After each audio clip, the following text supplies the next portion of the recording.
Hello, it's Shankayla Davis here, and I'm going to speak about chapters 4, 5, and 6, which were verbal communication, nonverbal communication, and then active listening. Um, so the main takeaway in regards to verbal communication is language. I mean, without language, life wouldn't have any meaning. You wouldn't be able to express yourself, tell how you feel, because language allows you to do all of that. Just 3 words, I love you, is a way of expressing feelings for a lifetime, and without that it's kind of hard to show how you feel towards someone. And with language comes sound and pronunciation, and the way you talk, people can perceive you a certain way just by the language you use. And another thing, language is universal. I mean, it's not the same, but that's a universal means of communication. And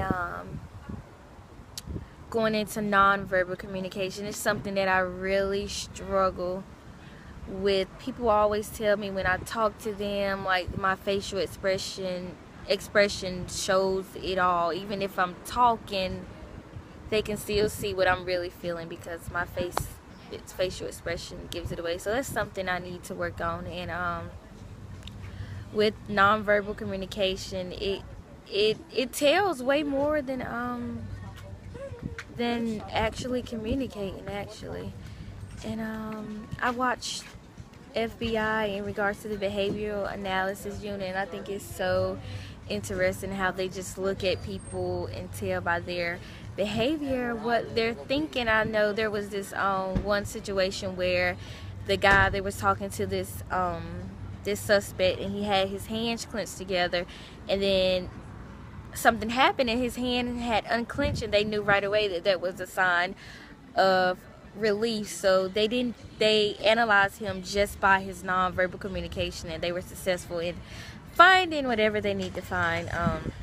Anyway, I say that to say again, like, nonverbal communication can be way stronger than actually talking. And in regards to effective listening, I try to be an effective listener when someone's talking.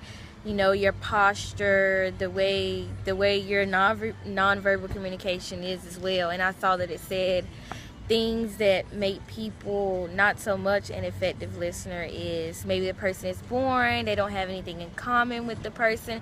And that's usually my reasons when I'm listening to people talk. My mind is elsewhere.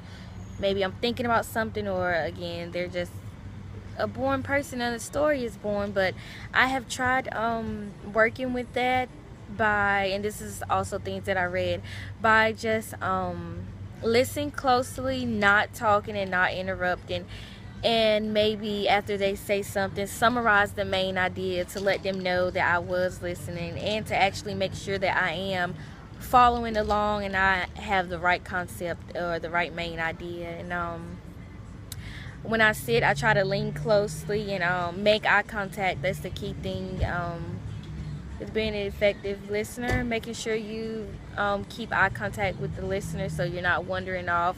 That may cause them to think you're not listening. And so that's how I practice good effective listening.